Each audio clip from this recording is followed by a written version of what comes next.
So we'll start next chapter today, that is consumer protection. Chapter number 12 है ये आपके syllabus का ये लास्ट चैप्टर है. Before starting this chapter, you must be clear about the meaning of consumer. Consumer कौन है? बताइए. Hand raise करिए. Who is the consumer? Yes, Divyansh. So, consumer is a person who purchases goods and services for satisfaction of his needs and in return pays some consideration for that. ठीक है बच्चे. जितना जितना को करवाया गया उस हिसाब से डेफिनेशन बिल्कुल ठीक है. First of all he may not be a person. आपने कहा कि मैं इसको ठीक कर दूं, इसको रिफाइन कर दूं. वो consumer is a person. Consumer may not be a person. It may be a party, it may be a firm, it may be a company. उस केस में कंपनी भी जो है वो कंज्यूमर है. फाइन. देन जो है अदरवाइज हम जनरली हम ले लेते हैं पर्सन ही, लेकिन सिर्फ पर्सन ही नहीं है. जो अगर किसी कंपनी ने गुड्स परचेज करी हुई है तो गुड्स जो है वो उस केस में कंज्यूमर जो है वो कंपनी बन जाएगी. सेकेंडली आपने कहा उसके रिगार्डिंग उसके अगेंस्ट वो कोई ना कोई कंपनसेशन पे करता है. अगर उसने कंपनसेशन पे करी है फिर तो वो कंज्यूमर है ही. अगर उसने अभी कंपनसेशन नहीं पे करी वो तब भी कंज्यूमर है. अगर उसने थोड़ी सी कर दी है, थोड़ी सी रहती है, वो तब भी कंज्यूमर है. उसने कुछ भी नहीं करी, उसने प्रॉमिस ही किया है कि मैं कर दूंगा, वो तब भी कंज्यूमर है. Means when the ownership of the goods have been transferred to the other party, it means he is the consumer. Payment हुई कि नहीं हुई वो बात नहीं. एक पार्टी ने पर्सन ए ने पर्सन बी को बिल काट के दे दिया, गुड्स सेल कर दी हैं, पैसा आया नहीं आया बात की बात है, बट वो कंज्यूमर जो है वो बन चुका है ना. हम गुड्स लेते हैं ना, उधार पे लेते हैं गुड्स, या हम डेफर्ड पेमेंट बेसिस पे लेते हैं. Deferred payment basis you can say instalment system में लेते हैं. चाहे हमने एक इंस्टॉलमेंट भी पे करी हो, चाहे हमने एक भी ना भी पे करी हो suppose, even then we are a consumer. Because consumer payment करने से नहीं बनता है, कंज्यूमर गुड्स को कंज्यूम करना शुरू कर देता है तब बन जाता है. राइट. सो वो है. और इसमें वो पार्टी या वो पर्सन बिल्कुल नहीं आएगा जो गुड्स को कंज्यूम करने के लिए नहीं गुड्स परचेज कर रहा, उनको रीसेल करने के लिए कर रहा है. मींस मार्केटर नहीं इसमें आ सकता, इसमें प्रोड्यूसर नहीं आ सकता, इसमें होलसेलर रिटेलर कोई नहीं आ सकता. ये कंज्यूमर प्रोडक्शन की जब हम बात कर रहे हैं, हम सिर्फ अल्टीमेट कंज्यूमर की बात कर रहे हैं. अगर मैंने किसी से गुड्स परचेज करी और बाद में किसी और को सेल कर दी तो I am not a consumer. मैं इस टॉपिक के स्कोप में नहीं आ रहा हूँ. अगर मैं गुड्स को एट द एंड अल्टीमेटली मैं कंज्यूम कर रहा हूँ तब मैं इसके स्कोप में आ रहा हूँ.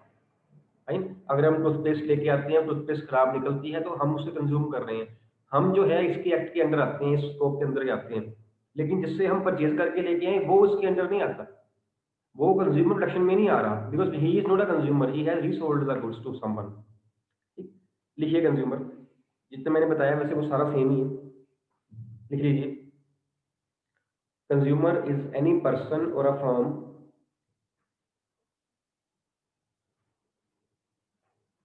who buys who buys any product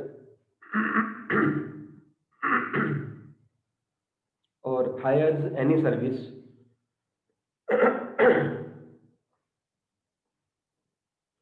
for consideration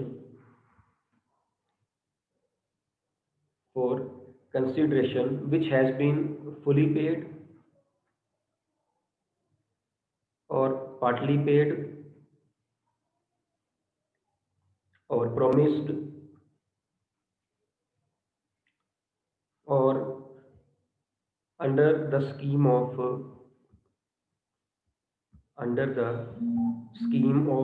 deferred payment. Deferred payment, DEFERRE. Deferred payment mean payment बाद में कर देंगे, कुछ कर रहे हैं, kind of instalment system. But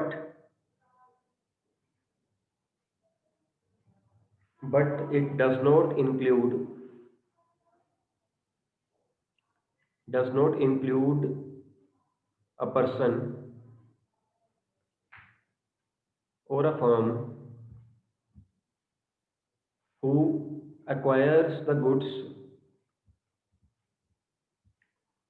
for resale purpose. जो हमने बात करी अभी, जैसे दिव्यांशी ने डेफिनेशन बताई, प्लस जो उसको रिफाइन किया गया उसको मिला लिया जाए तो ये डेफिनेशन है. Next is meaning of consumer protection. Consumer protection जो हमारा टॉपिक है, इसका मीनिंग भी लिख लीजिए, अदरवाइज इसका भी नेम क्लियर है कि to protect the consumers. To protect the consumers from what? From Exploitation. exploitation. Means to protect the interest of the consumers or to protect the consumer from any anti-consumer activities which are against the consumers। उन activities से जो है consumer को protect करना, उसका interest protect करना, that is protection of the consumer। anti trade practices और we can say restricted trade practices, जो act ने, जो government ने वो activities जो restrict की हुई हैं, black marketing हो गई, hoarding होगी, और भी आएंगी बाद में, तो उससे जो है उसको प्रोटेक्ट करना, that is the consumer protection. Name से बड़ा क्लियर है, to protect the interest of the consumer. देखिए, it implies assurance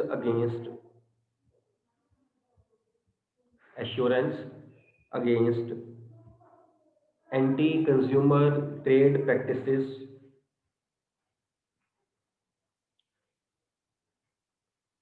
bye producers or traders, by producers or traders। anti-consumer trade practices include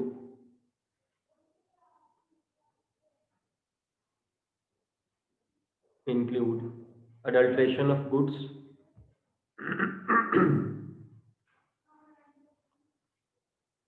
underweight means कम तोलना चीज को, over charging means उसका rate ज्यादा लगा देना, जितना उसका एमआरपी है उससे भी ज्यादा लगा देना, सब standard quality and misleading advertisements.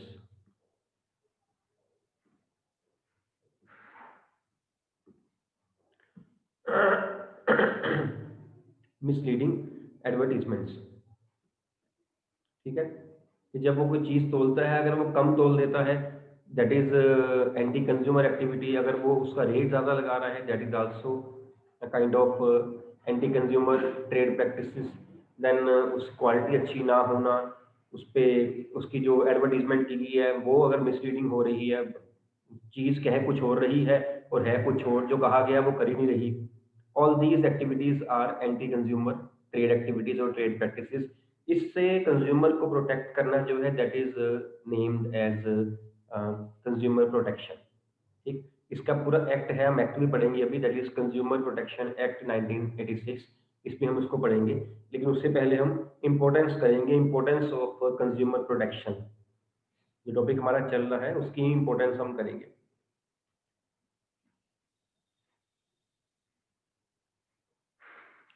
Importance is from two points of view. One is from consumers point of view, and other is from business point of view। Okay, what is the difference between consumer and customer?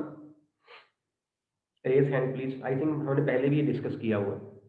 Consumer and customer थोड़ा सा देखने में same ही लगता है, थोड़ा सा अगर इसको आप ब्रीफ में जाओ ना तो आपको मीनिंग बड़ा क्लियर हो जाएगा।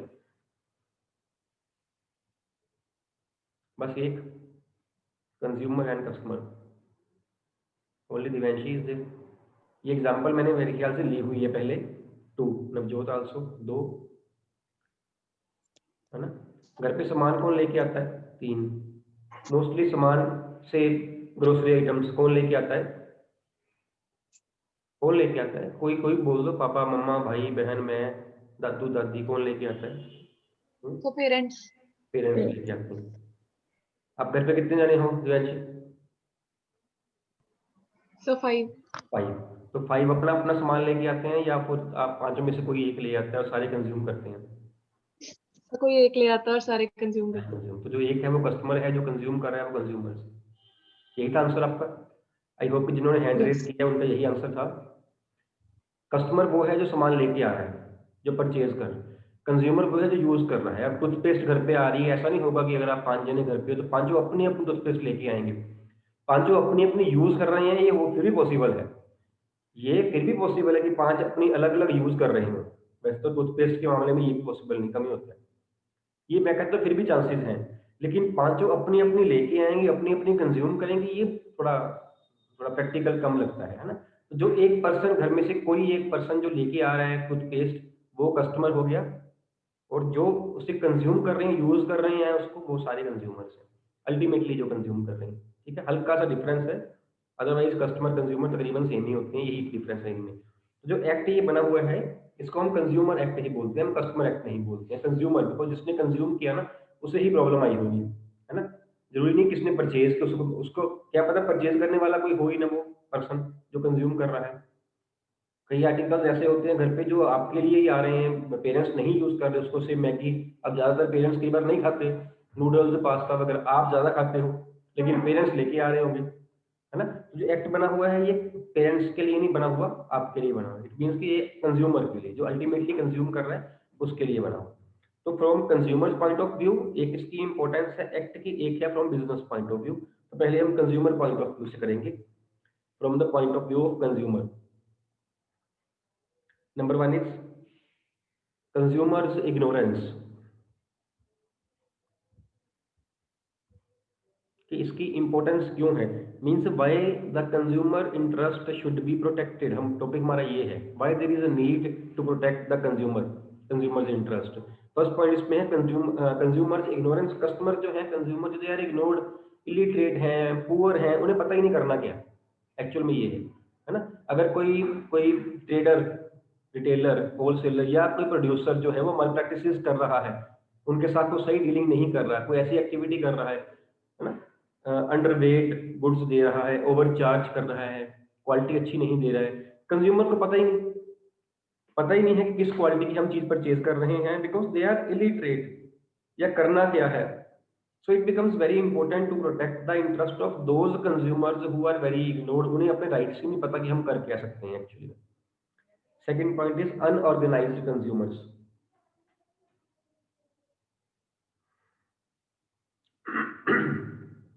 अनऑर्गेनाइज्ड कंज्यूमर्स, जो कंज्यूमर्स है ना, वो ऐसी पार्टी है जो अकेली अकेली है।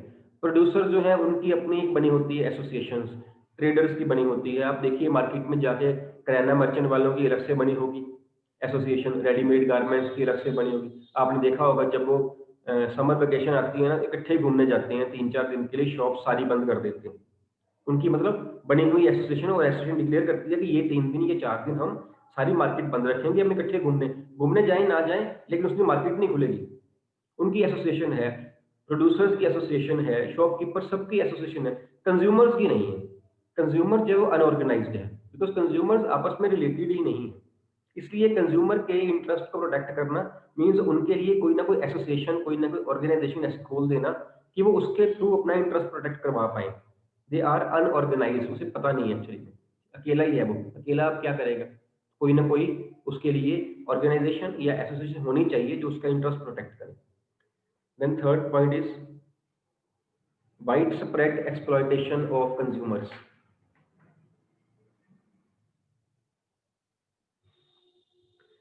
Widespread exploitation of consumers. कंज्यूमर ऐसी पार्टी है जो सबसे ज़्यादा एक्सप्लॉइट किया जाता है, अगर हम ट्रेड की बात करें ना। और कंज्यूमर के बिना मार्केट भी नहीं है। मार्केटर कोई भी हो, चाहे वो मैन्युफैक्चरर है, चाहे वो होलसेलर है, चाहे वो रिटेलर है, कुछ भी है, अल्टीमेटली कंज्यूमर है, तभी तो वो है।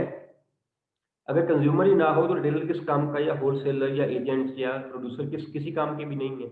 मीन्स उनका जो सेंट्रल पॉइंट है, जो हब है, वो कंज्यूमर है। सारी उनकी एक्टिविटीज कंज्यूमर्स के अराउंड ही घूमती हैं, बट स्टिल सबसे ज़्यादा कंज्यूमर ही एक्सप्लॉइट किया जा रहा है, सबसे ज़्यादा। जो हमने पहले एग्जांपल नहीं है, क्वालिटी अच्छी नहीं है, रेट ज़्यादा लगा दिया, क्वांटिटी कम दे दी, है ना? देन एडवर्टाइजमेंट मिसलीडिंग हो गई। ये सारे पॉइंट्स जो है कंज्यूमर्स के अगेंस्ट जा रही हैं। Consumer is being exploited widely around the world, हर जगह ये हो रहा है। तो अल्टीमेटली पैसा ही वहाँ से आना है। So it becomes very important that their interest should be protected, their that rights should be protected. These are the importances of consumer protection from viewpoint of consumer. Next is from viewpoint of business. From viewpoint of business. Number one is long-term interest of business. Long term interest of business, अगर business ने long run में survive करना है और grow expand करना है, then किसी हाल में वो कंज्यूमर को प्रोटेक्ट, कंज्यूमर के जो है इंटरेस्ट को एडवर्सली इफेक्ट नहीं कर सकता। You can't exploit the consumer. अगर आप चाहते हो कि जो हमारा बिजनेस है वो लॉन्ग रन के लिए चले, अगर बिजनेस शॉर्ट रन के चलाना है फिर तो ठीक है, आप कस्टमर को, कंज्यूमर को एक बार एक्सप्लॉइट कर लोगे, दो बार ही कर लोगे, उसके बाद नहीं वो आप उसे एक्सप्लॉइट नहीं कर पाओगे, बिकॉज रिपीट सेल नहीं आनी। कस्टमर के पास चॉइसेस ही बहुत हैं आज।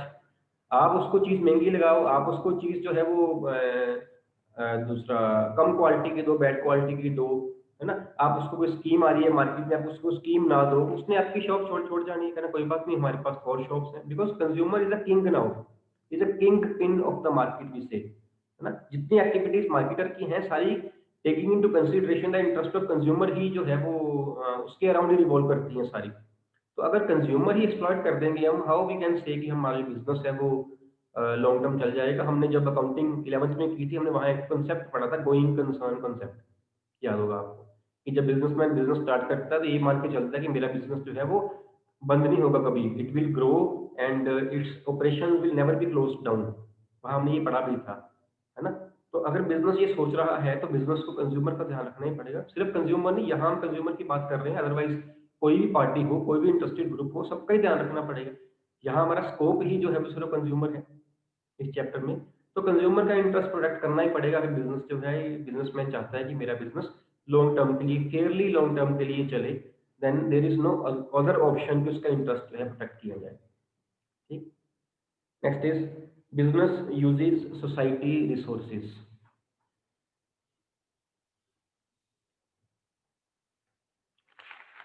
जितने रिसोर्सेज हैं जो बिजनेस के पास हैं वो सारे सोसाइटी से लिए जा रहे हैं। हम पहले भी कई बार बात कर रहे हैं, लैंड किसकी है, चाहे वो बिजनेसमैन के नाम पे होगी, है तो सोसाइटी की, है ना? एम्प्लॉयज किसके हैं, सोसाइटी के ही हैं। और सामान बेच किसको रहा है, कंज्यूमर्स को बेच रहा है, गवर्नमेंट भी सोसाइटी का एक पार्ट है, सप्लायर से सामान ले रहा है, सप्लायर भी सोसाइटी का ही पार्ट है। रॉ मटेरियल आ कहाँ से रहा है, रॉ मटेरियल इटसेल्फ सोसाइटी से ही आ रहा है, कहीं ना कहीं से तो आ ही रहा है। तो सोसाइटी के लिए बिजनेस की रिस्पॉन्सिबिलिटी बनती है, और कंज्यूमर जो है ये सोसाइटी का ही पार्ट है। यहाँ इस पॉइंट में हमने कंज्यूमर के पॉइंट ऑफ व्यू से चलना है, वहाँ बाकी मत स्पिल करके आ जाना, समझाने के लिए था, है ना? कि वो सोसाइटी के जो रिसोर्सेज है वो यूज कर रहा है, तो उसका सोसाइटी के लिए ही रिस्पॉन्सिबल होना बहुत जरूरी है। एंड कंज्यूमर जो है it is also a part of society only. इस पॉइंट में सोसाइटी में ज्यादा एक्सप्लेन मत करना, बिकॉज सोसाइटी में और बड़े ग्रुप्स हैं। यहाँ पे आपने कंज्यूमर एक्सप्लेन करना है, सोसाइटी को फटाफट हमने कंज्यूमर की साइड ले आना है ना? चाहे बाकियों के नाम लिखना भी मत चलेगा वहां पे, क्योंकि यहाँ हमारा जो पॉइंट है that is limited to the consumers only. Then is social responsibility, कि बिजनेस जो है वो सिर्फ अपनी इकोनॉमिक रिस्पॉन्सिबिलिटी को, इकोनॉमिक ऑब्जेक्टिव को अचीव करने के लिए नहीं बना हुआ है, इसका सोसाइटी के लिए भी रोल है। और यहाँ पे भी हम सेम एग्जांपल ले सकते हैं कि जो कंज्यूमर है वो भी सोसाइटी का ही पार्ट है, उसके लिए भी इसकी जो है वो एक सोशल रिस्पॉन्सिबिलिटी बनती है। नेक्स्ट पॉइंट है moral justification. Moral justification, social responsibility भी है, ये सारा कुछ है, लेकिन एक मोरल ड्यूटी भी तो है ना प्रोड्यूसर की या मार्केटर की, कि जिसको वो गुड्स वो सेल कर रहा है, जिससे वो पैसे चार्ज कर रहा है, उसके इंटरेस्ट को प्रोटेक्ट करें। पैसे हम उससे पूरे ले लें, चीज़ हम उसको कम दें, या चीज़ पूरी दे दें, पैसे हम ज़्यादा ले लें, उसका इंटरेस्ट ही ना हम प्रोटेक्ट करें, ये हमारी मॉरल ड्यूटी बनती है। बिकॉज वहां से तो बिजनेसमैन लेके अपना बिजनेस चला रहा है, वहां से लेके तो बिजनेसमैन जो है वो अपना अपनी लाइवलीहुड अर्न कर रहा है, अपनी फैमिली जो है वो देख रहा है, और उसी के साथ ही वो जो है वो माल प्रैक्टिस करे, एडवर्स इफेक्ट जो है प्रैक्टिस, ट्रेड प्रैक्टिस वो करे, वो अच्छा नहीं है। It is moral duty of the businessman कि वो उसके इंटरेस्ट को खुद ही प्रोटेक्ट करे। ये नहीं कि गवर्नमेंट इंटरफियर करेगी या हमें प्रॉफिट भी कमाना है, या डर से ना करे कि कंज्यूमर ऑर्गेनाइज्ड हो जाएगा, गवर्नमेंट कहेगी जी करो, पेनल्टी लग जाएगी, डर से नहीं करना। मॉरल ड्यूटी बनती है कि जिससे आप अपनी लाइवलीहुड अर्न कर रहे हो, जो आपका आपका ऑक्यूपेशन है, आपका प्रोफेशन है, या आपका जो बिजनेस है, उसके लिए, अपनी पार्टी के लिए जो है वो आप अ, उसका इंटरेस्ट प्रोटेक्ट करोगे। Then is government intervention. Government intervention,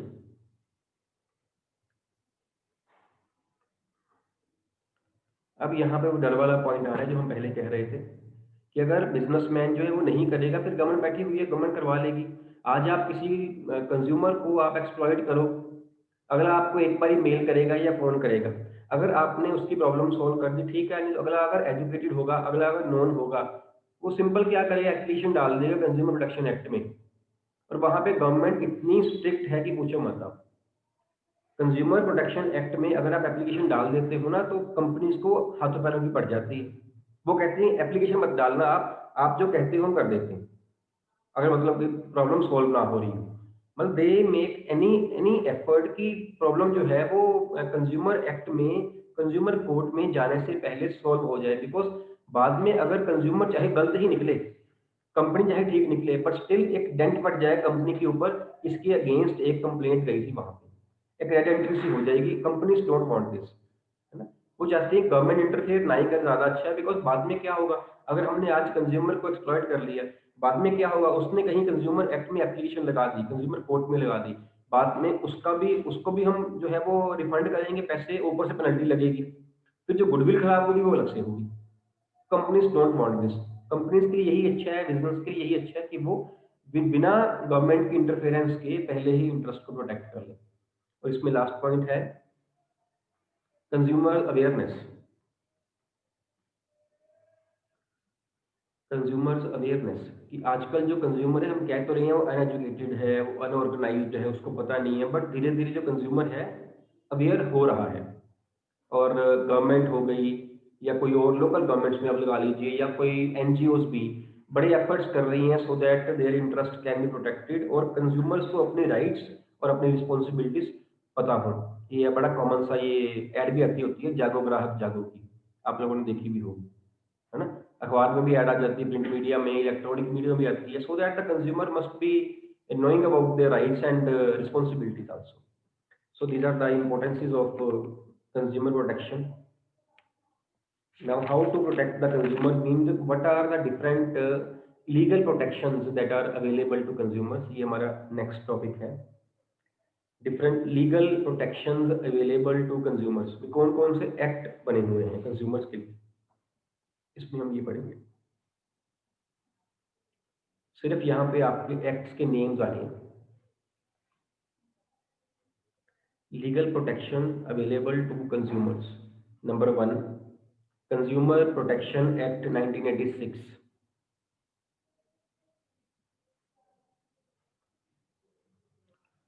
number 2 contract act 1982,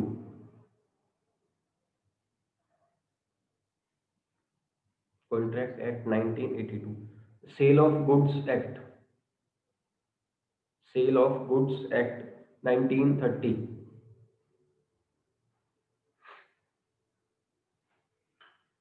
essentials commodities act, essentials commodities essential commodities act 1955,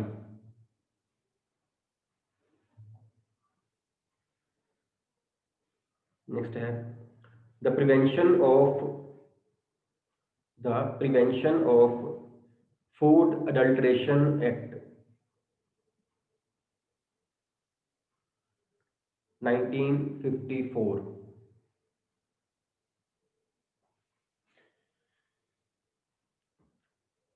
एक और है agricultural produce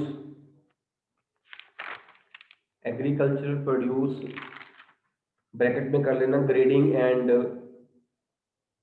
marketing, grading and marketing act 1937,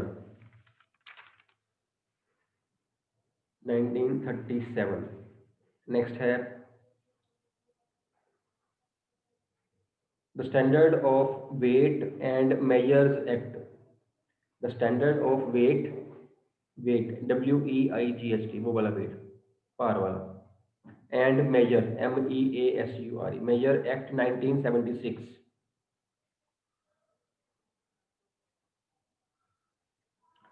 then है द ट्रेडमार्क्स एक्ट 1999,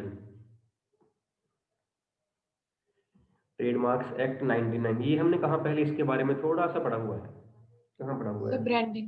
ब्रांडिंग में पढ़ा है, बिल्कुल बिल्कुल ठीक है, हर्षता आपका भी ठीक है, ब्रांडिंग में पढ़ा हुआ है। क्या होता है ये, ब्रांडिंग में पढ़ा था, क्या पढ़ा था इसके बारे में, बोल दो बेटा, बोल दो ऐसे ही। सर जब एक ब्रांड अपने आप को रजिस्टर्ड कर बोल दीजिए। जब एक ब्रांड अपने आप को रजिस्टर्ड कर देता है तो ट्रेडमार्क बन सुना तो कम है, लेकिन लगता यही है हर्षिता, आपने ये कहा है कि मैंने brand is registered under trademark act, वो ट्रेडमार्क बन जाता है। यही बोला होगा आपने, मेरे को लग रहा है कि ये बोला। आवाज आपका वॉल्यूम थोड़ा सा कम था, यस सर। है ना? ठीक है, बिल्कुल ठीक answer. When any brand is registered under trademark act that becomes trademark, है ना? ये वाला हमने एक्ट वहां हल्का सा यही ऐसा ही डिस्कस किया था। देन है कंपटीशन एक्ट 2002। कंपटीशन एक्ट 2002 हो गए, 7-8 हो गए। 9. 9। चलो ठीक है जी, बहुत है। सो ये डिफरेंट एक्ट्स हैं जो बने हुए हैं which are there to protect the interest of the consumers legally, है ना? ठीक। ज़्यादा जो मतलब के प्रिवेल करता है वो कंज्यूमर एक्ट ही करता है। मेनली जो एप्लीकेशन कंज्यूमर देता है वो कंज्यूमर एक्ट में ही देता है, और हमारे सिलेबस में भी यही कंज्यूमर एक्ट ही है, इसमें जो हम पढ़ेंगे सिलेबस में। और बाकी जो है वो सिर्फ अपने नेम याद कर लेने हैं। हाँ जी Vasundhara. Sir essential commodities act का ईयर कौन सा है? एसेंशियल कमोडिटीज 1954 का 55 55। Thank you sir. ठीक है, तो we start now consumer protection act 1986।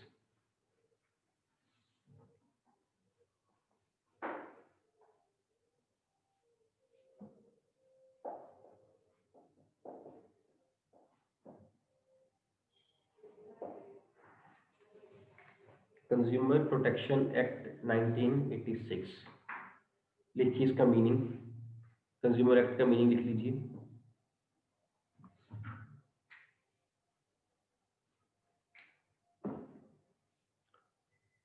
This act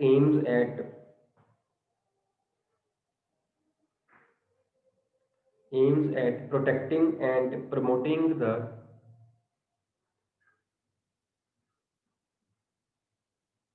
consumer's interest, promoting the consumer's interest against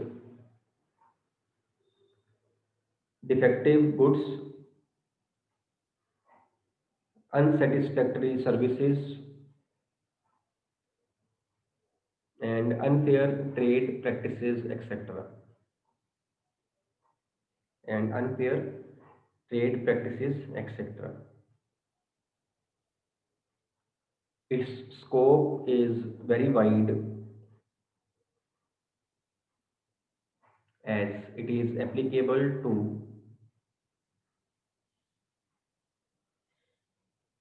all the undertakings, whether big or small, private or public, whether big or small, private or public, manufacturing और trading. किसी भी तरह की firm हो, private हो, government हो, manufacturer हो, trader हो, छोटा बिजनेस हो, बड़ा बिजनेस, हर तरह के जो टाइप ऑफ बिजनेस में ये एक्ट जो है एप्लीकेबल है। Means every type of businessman is required, it is must for him to protect the interest of the consumers. Fine, next इसी में ही है। अब यही चलना है हमारा, कंज्यूमर प्रोटेक्शन एक्ट ही चलना है, जितने आएंगे इसके ही सब टॉपिक्स आएंगे। नेक्स्ट सब टॉपिक है हमारा रिड्रेसल मशीनरी।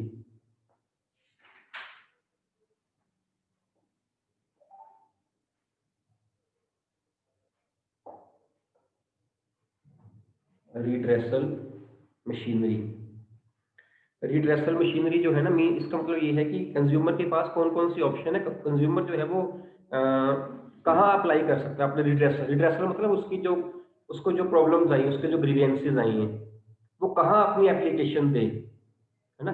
तो ये जो है गवर्नमेंट ने 3 जो है वो स्टेप्स बनाए हुए हैं। एक है डिस्ट्रिक्ट फोरम, यहाँ पे कंज्यूमर जो है वो अप्लाई कर सकता है, एप्लीकेशन दे सकता है। एक है स्टेट कमीशन और एक है नेशनल कमीशन। 3 है।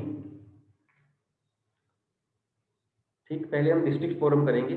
मीन जो कंज्यूमर है चाहे इसमें दे दे एप्लीकेशन डिस्ट्रिक्ट में, चाहे स्टेट में दे दे, चाहे वो नेशनल दे दे, लेकिन पॉइंट है वो डिपेंड करता है उसकी अमाउंट क्या है, अमाउंट के हिसाब से ये वेरी करता है। अगर इतनी अमाउंट है तो डिस्ट्रिक्ट में जाएगा, अगर इतनी है तो स्टेट में जाएगा, इतनी है तो फिर नेशनल में जा सकता है। और जो डिस्ट्रिक्ट फोरम है it is available in every district, जो स्टेट है it is available in every state, and national जो है वो कंट्री में एक है जो टॉप पे है। ठीक, इसको हम जो कंपनी इसको जो रिड्रेसल मशीनरी को हम 3 टायर रिड्रेसल मशीनरी भी कह देते हैं, 3 टायर रिड्रेसल मशीनरी भी कह देते हैं। 3 टायर में 3 स्टेप्स हैं उसके, पहला डिस्ट्रिक्ट है, फिर स्टेट है और फिर कमीशन है, फिर नेशनल कमीशन है। मीन्स अब डिस्ट्रिक्ट में वो कौन सा कस्टमर जाएगा, ये 1 मार्कर बड़ा इजीली बनता है। कौन सा कस्टमर जाएगा जिसकी अमाउंट ऑफ कंपनसेशन जो है that is up to ₹20 lakh. This is amount of compensation, let me tell you, let me make it very clear. Amount of compensation है ये, अमाउंट ऑफ प्रोडक्ट परचेज नहीं है। जो आपने कंपन हो सकता है आपने चीज 10 रुपए की ली हुई हो, लेकिन वो 10 रुपए की चीज से आपका लॉस मानो 2 लाख रुपए का हो गया, तो amount of compensation is 2 lakh रुपया, नोट 10 रुपए। आप एक हल्की सी प्रेस ले आए, सपोज वो प्रेस आ गई 500 तो 1000 रुपए की, वो सही प्रेस नहीं थी, आयरन की मैं बात कर रहा हूँ, वो सही नहीं थी, आपने उसको लगाया, उसने सारे घर के उड़ा दिए फ्यूज, बीच में से 2 4 उसने टीवी खराब कर दी है, रेफ्रिजरेटर खराब कर दिया, माइक्रोवेव खराब कर दिया, वॉशिंग मशीन खराब कर दी, एसी खराब कर दी, लॉस कितना हुआ? प्रेस तो 1000 रुपए की थी। Amount of compensation it is not amount of product. ठीक है, अगर वो अप टू ₹20 lakhs है, then customer has a right to go to district forum only, state में नहीं जा सकता। अगर 20 लाख से अमाउंट ऊपर हो जाए कंपनसेशन की तब वो स्टेट में जाएगा, अगर 20 लाख तक है तो वो डिस्ट्रिक्ट फोरम में जाएगा।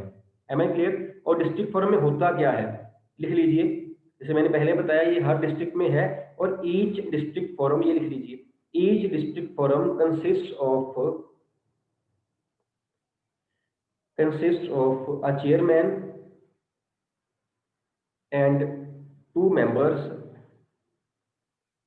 appointed by state government,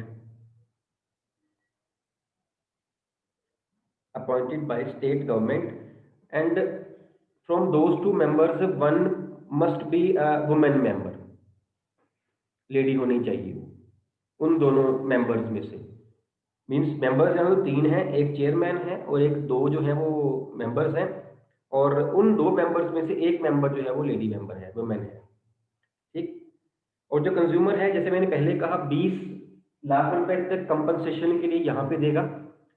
उसके बाद क्या होगा, जो आपका डिस्ट्रिक्ट फोरम है, जो मेंबर्स वहाँ बैठे हुए हैं वो दोनों पार्टीज की बात सुनेंगे, उनमें से जिसको उनको जो अच्छा लगेगा वो डिसीजन दे देंगे, है ना। सैंपल मंगवाया जाए गुड्स का, सपोज ने कहा कि मेरी गुड्स सही निकली है, मेरी प्रेस है, बिल वगैरह मंगाया जाएगा, वो सारा सामान मंगवाया जाएगा। उसके बाद रैशनल डिसीजन एक लिया जाएगा। अब जब रैशनल डिसीजन लिया जाएगा तो हो सकता है किसी एक पार्टी को जो है वो अच्छा ना लगे, किसी पार्टी को अच्छा ना लगे जिसके अगेंस्ट वो डिसीजन गया है, अगर वो चाहे तो अपने इस डिसीजन को चैलेंज कर सकता है in the state commission. Means वो डायरेक्टली स्टेट में नहीं जा सकता, पहले उसको डिस्ट्रिक्ट में जाना पड़ेगा। अगर वो सेटिस्फाइड नहीं है वहां से तो फिर वो स्टेट कमीशन में जा सकता है, but with in 30 days of the decision. 30 days तक वो आपकी वैलिडिटी है। उसके बाद अगर 30 days, now 30 days doesn't mean 1 month, when days have been mention it means days, it is not 1 month। अगले 30 दिन के अंदर, जिस दिन डिसीजन हुआ उससे अगले 30 दिन के अंदर he can go to state commission. ठीक है, और सेम प्रोसीजर वहां स्टेट में फॉलो किया जाएगा। अगर स्टेट से नहीं होता है देन वो he can go to national commission, again 30 days, वो बीच में फिर पॉइंट आ जाएगा। क्लियर है ये बात? ठीक है, उसके बाद है स्टेट कमीशन।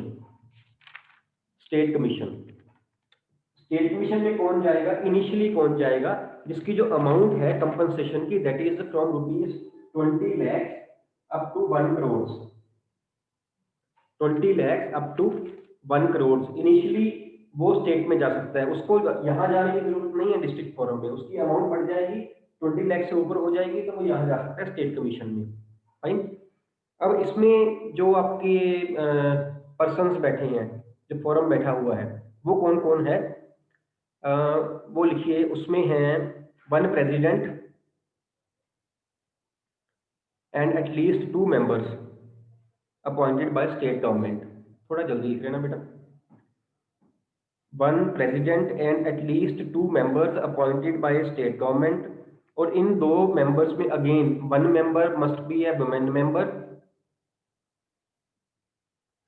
और जो प्रेसिडेंट है उसकी कंडीशन है ही मस्ट बी अ जज of high court, high court का जज होना चाहिए वो। 2 मेंबर्स में एक विमेन एक मेल हो सकता है। जो प्रेसिडेंट है दैट मस्ट बी जज ऑफ हाई कोर्ट। ठीक, अमाउंट जो है 20 लाख से 1 करोड़ रुपया है। इसका डिसीजन आएगा, अगर इसका डिसीजन उसको नहीं मानना है, वो उसके अगेंस्ट जा रहा है suppose, then he can apply to national commission, but again 30 days only, बाकी सारा कुछ सेम रहेगा। ठीक है, and next is last is national commission.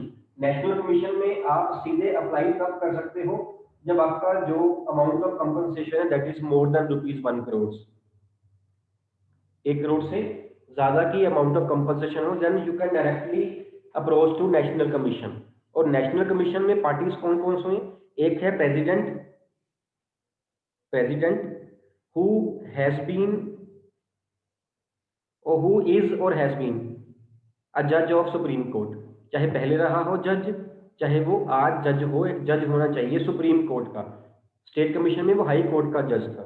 And 4 other members, और उन 4 मेंबर्स में एक मेंबर वुमेन होनी चाहिए, कम से कम एक, मतलब कम से कम, है ना, वुमेन होनी चाहिए। यहाँ मेंबर्स जो है वो बढ़ गए हैं नेशनल कमीशन में, अमाउंट ऑफ कंपनसेशन भी जो है वो बढ़ गई है। ठीक है, अब यहाँ पे अगर सपोज इसके बाद फिर क्या है, इसके बाद कुछ नहीं है कंज्यूमर के पास, लेकिन एक जगह बचती है हमारे पास, सुप्रीम कोर्ट में आप नेशनल कमीशन के डिसीजन को चैलेंज कर सकते हो सुप्रीम कोर्ट में। लेकिन यहाँ पॉइंट है, सिर्फ सुप्रीम कोर्ट में नेशनल कमीशन के उसी डिसीजन को चैलेंज किया जा सकता है जो इनिशियली नेशनल कमीशन में गया था। अगर कोई डिस्ट्रिक्ट फॉरम से होके या स्टेट कमीशन से होके नेशनल कमीशन में गया है, तो उसके लिए national commission is the last step. अगर मेरी अमाउंट ऑफ कंपनसेशन 2 करोड़ रुपया थी, मैंने स्टार्टिंग कहाँ से की होगी, नेशनल से, तो मैं उस डिसीजन को सुप्रीम कोर्ट में चैलेंज कर सकता हूँ। अगर मैंने स्टार्टिंग यहाँ से की थी, देन नेशनल कमीशन मेरा लास्ट डिसीजन रहेगा। This is about redressal machinery, बाकी का जो है वो हम कल करेंगे। डाउट्स भी कल सुन लेंगे बेटा, आज टाइम नहीं है। ठीक है, ma'am and the meeting please.